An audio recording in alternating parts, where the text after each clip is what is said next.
Assalamualaikum viewers. This is me Nasir Azim and you are watching the Pakistan Point, my YouTube channel and my Facebook page Nasir Azim Khan ADV.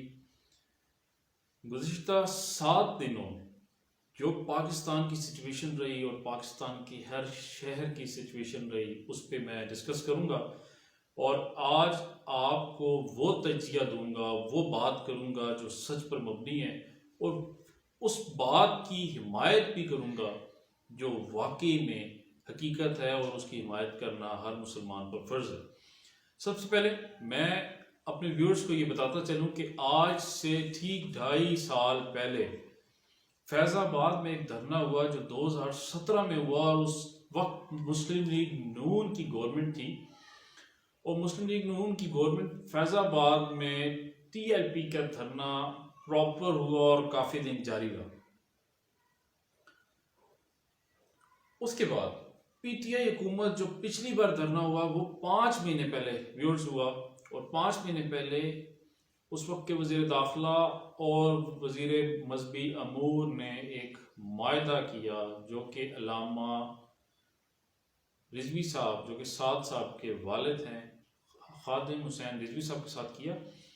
तो उस मायदे में ये बात लिखी गई कि सफ़ीर को मुल्क बदर किया जाएगा और उसमें और भी कुछ कंटेंट्स ऐड किए गए थे। तो उसमें ये बात तय थी कि 5 महीने बाद बिल असम्बली में लाया जाएगा और असम्बली में पेश किया जाएगा और असम्बली की मदद से इसको मुल्क बदर किया जाएगा। इस दौरान वक्त चलता गया, हालात बदलते गए और हुकूमत ने लास्ट वीक में साद रिजवी साहब को गिरफ्तार कर लिया जो TLP के चेयरमैन हैं।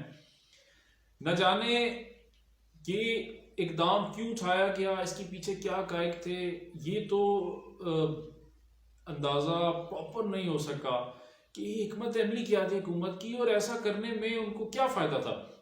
बहरहाल ये काम तो उन्होंने कर दिया और उसके बाद अजीब सा एक मंजर पूरे मुल्क में देखा गया और रिएक्शन भी आया और TLP के कारकुनान और ख़ास तौर पे TLP के नहीं बाकी मुख्तलिफ लोग भी इसमें शामिल रहे और इसमें प्रोटेस्ट करते रहे। इसके बाद 18 अप्रैल की रात मुफ्ती मुनीबुर रहमान साहब का एक ऐलान हो जाता है क्योंकि गुज़िश्ता 6-7 दिन में ये पूरा का पूरा प्रोसेस चलता रहा। प्रोसेस के बाद मार धाड़ भी हुई, पुलिस की तरफ से ग्रैंड ऑपरेशन हुआ और जिसमें बताया गया कि शहादतें उस तरफ से भी हुई और पुलिस के 4 जैसा कि PM इमरान खान ने कल अपने बयान में कहा कि 4 हमारी तरफ से पुलिस वाले मारे गए और 800 के करीब पुलिस वाले जख्मी हुए और TLP की तरफ से दावा किया जाता रहा कि 25 से 30 लोग जो है ना उनकी शहादतें हो चुकी हैं। बहरहाल ये एक दावा था, वो उसके बाद साबित होगा कि क्या ऐसी कोई शहादतें हुई या नहीं हुई। बहरहाल जो वीडियो में हम देखते रहे वो 2-4 लोग हमें नज़र ज़रूर आए, बिल्कुल वहाँ पे अमवात हुई हैं और काफ़ी सारे लोग हमें ज़ख्मी ज़रूर वीडियोज़ में नज़र आए और उन पर सीधे फायर किए गए, शेलिंग्स की गई और उनको डंडों से मारा गया, पथराव किया गया। जुल्म जरूर हुआ, ये मैं कहूँगा कि जुल्म हुआ और ये नहीं होना चाहिए था। इस लेवल का ऑपरेशन जहाँ पे सीधे फायर कर देना गवर्नमेंट की तरफ से, पुलिस की तरफ से, ये बिल्कुल भी इकदाम जो है ना ये हिकमत अमली गैर मुनासिब थी। हुकूमतें सब्र, तहम्मुल और तदब्बर से फैसले किया करती हैं, ना कि इस स्टाइल से कि पूरे के पूरे मुल्क में बाद में एक कोराम मच जाए और हुकूमत के खिलाफ इस हद तक लोग चले जाए। इसके बाद मैंने जो फैज़ाबाद धरना 2017 की बात की है, जो अभी मैं बात करने वाला हूँ, उसके मुफ्ती मुनीब साहब के प्रेस कॉन्फ्रेंस के बाद मौलाना फजलुर रहमान साहब मंजर आम पर आते हैं और वो अपनी प्रेस कॉन्फ्रेंस कर देते हैं। 2017 में जब मुस्लिम लीग नून की गवर्नमेंट थी तो TLP का धरना हुआ फैज़ाबाद में, तो उस वक्त मौलाना साहब गायब थे और अभी जो PDM की सिचुएशन हुई और जो PDM के हालात बने, PDM टूट फूट का शिकार हुई, तो मौलाना साहब, मैं समझता हूँ, मेरा ख्याल है कि मौलाना साहब ने भी मौके का फ़ायदा उठाया। जहाँ हलवा हो मौलाना साहब वहाँ तक पहुँचना लाजमी समझते हैं तो मौलाना साहब भी वहाँ पहुँच गए। उसके बाद 20 तारीख को आज के दिन एक मुआहदा हुआ, और वही मुआहदा जो कि पहले आज से 5 महीने पहले हुकूमत और TLP के अहदेदारान के दरमियान तय पाया था कि फ्रांसीसी सफ़ीर को मुल्क बदल किया जाएगा पार्लियामेंट के थ्रू। तो सुनने में आ रहा है कि आज 3 बजे पार्लियामेंट का इजलास बुलाया जा रहा है, और पार्लियामेंट के इजलास में भी रद्दोबदल किया गया है। शेड्यूल में रद्दोबदल करके फिल 3 बजे आज इजलास को तलब कर लिया गया है, और उसमें सुनने में आ रहा है कि एक बिल पेश किया जाएगा फ्रांसीसी सफ़ीर के खिलाफ। इसके साथ साथ मैं कल की प्रेस कॉन्फ्रेंस कल की खिताब की बात करूं जो PM इमरान खान साहब ने किया कि जी अगर हम फ्रांसीसी सफ़ीर को निकाल दें तो वहाँ की जो यूरोपीय यूनियन है वो हमारे खिलाफ हो जाएंगे और हमारा जो है ना जीना मुश्किल हो जाएगा। मेरी समझ से बाला तरह बात है कि अगर ऐसी बात थी तो आपने फिर TLP के अहदेदारान के साथ मुआहदा क्यों किया 5 महीने पहले? आप कहते हैं कॉन्टेंट्स बदल गए थे, आप कहते हैं कि उनके जो है ना मुतालबात बदल गए थे। जो हमने देखा, जो वीडियोस पे हम देख रहे हैं कि TLP के तो वही मुतालबात हैं, वो तो यही कहते हैं कि फ्रांसीसी सफ़ीर को मुल्क बदल किया जाए। बहरहाल फिर खान साहब ये भी कहते हैं कि हमारी और उनकी एक ही कॉज है, लेकिन हमारा तरीकाकार डिफरेंट है। तो खान साहब आप ये तो बताएं कि आपका तरीकाकार क्या है और क्या आप क्या चाहते हैं। इस तरीके से अगर आप मैसेज कन्वे करेंगे तो मुल्क में भी अफरा तफरी रहेगी। देखें, आप ही की गवर्नमेंट ने 7 दिन पहले साद रिजवी को गिरफ्तार कर लिया। वो गिरफ्तारी बनती नहीं थी, गिरफ्तार करना ही नहीं चाहिए था। देखिए, इसको तदब्बुर से और बेहतरीन हल निकालना चाहिए था। गिरफ्तारी करने से तो उसका तो रद्द अमल आया, पूरे के पूरे मुल्क में पहिया जाम हड़ताल होगी। और कल भी शटर डाउन हड़ताल रही, पुरअमन हड़ताल रही। ताजिर बरादरी और वकला बरादरी ने भी पूरे पाकिस्तान में स्ट्राइक्स की, और जिसकी वजह से हुकूमत को घुटने टेकने पड़ गए। अब देखें, आज 3 बजे ईवान में बिल लाया जा रहा है, और उसके बाद ये किस रुख की तरफ मामला जाते हैं। लेकिन इस पे सबसे इंपॉर्टेंट बात, मुस्लिम लीग नून और पाकिस्तान पीपल्स पार्टी पार्लियामेंटेरियन का जो बयानिया है वो बिल्कुल खामोश है। उनके कुछ ओहदेदार और कुछ रहनुमा जो कि तर्जमान तो ना है, लेकिन वो अपने तौर पे बात करते रहे, लेकिन उनके तर्जमान का कोई बयान बिल्कुल भी नहीं आया। और आज भी सुनने में आ रहा है कि इजलास में पाकिस्तान पीपल्स पार्टी शामिल नहीं होगी। बहरहाल जब इजलास होगा तो ये इस बात को देखेंगे।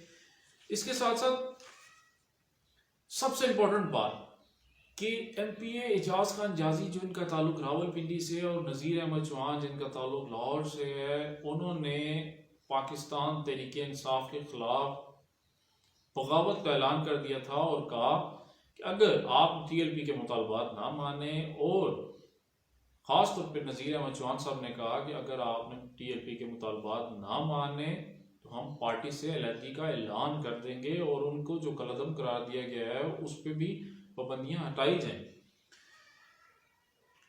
इसमें जो डेवलपमेंट साथ साथ होती रही, कल गुज़िश्ता रात हामिद रजा साहब की सरबराही में कोट लखपत जेल में साद रिजवी साहब से तवील 7 घंटे की मुलाकात रही। तो मीडिया रिपोर्ट्स करता रहा 7 घंटे की तवील मुलाकात में ये मिनट समाजत भी होती रही कि आप एक वीडियो पैगाम जारी करें, और वीडियो पैगाम में अपने कारकुनान को कहें कि धरना ख़त्म कर दें, जिस पे मेरा ख्याल है उस वक्त साद रिजवी साहब इनकारी थे, क्योंकि ऐसा हमने वीडियो पैगाम कोई भी नहीं देखा।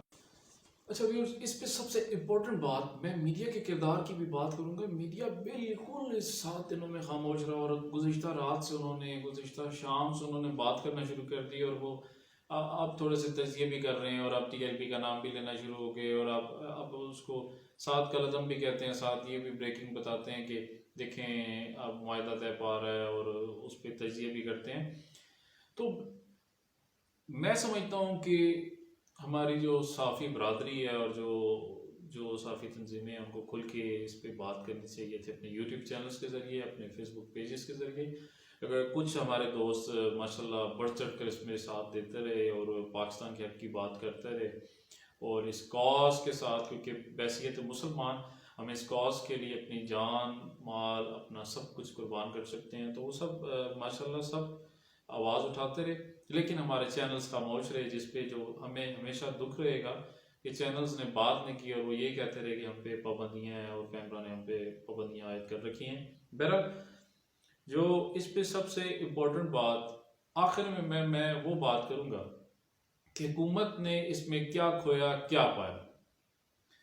देखिए बैसीत मुसलमान ये इतना एक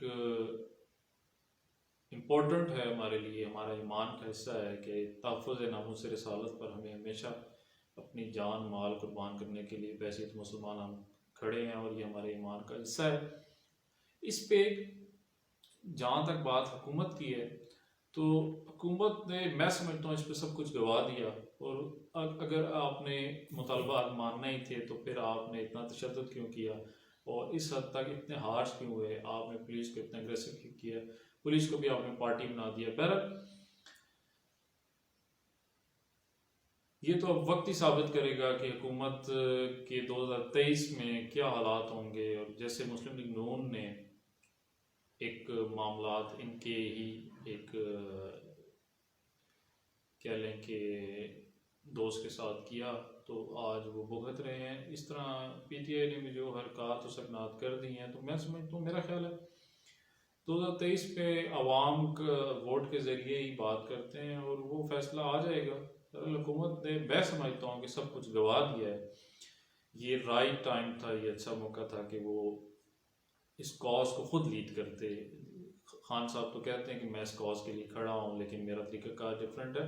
तो खान साहब, मैं समझता हूँ तरीक़ाकार डिफरेंट नहीं होता, तरीक़ाकार जो हम तशद्दुद के लिए भी है उसके साथ नहीं खड़े। हम ये भी नहीं कहते कि जलाओ गिराओ कर दो, लेकिन हम ये ज़रूर कहते हैं कि अगर आपने मुआहदा किया था तो आप उसको खुद पूरा करते, ना कि एक अग्रेसिव होके उन्हीं पे अटैक कर रहे थे। तो ये गैर मुनासिब हुआ। ये इट्स माय व्यू।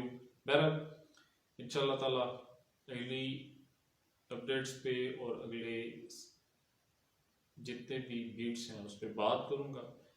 मैं हूँ आपका मेज़बान नासिर अजीम और आप देख रहे हैं the Pakistan point, my YouTube channel and my Facebook page Nasir Azeem Khan ADV। और आप नासिर अजीम खान ADV को तमाम ऐप्स डिजिटल मीडिया और द पाकिस्तान पॉइंट को भी तमाम ऐप्स डिजिटल मीडिया पे फॉलो कर सकते हैं। देखते रहिए लाइव विद नासिर अजीम के साथ।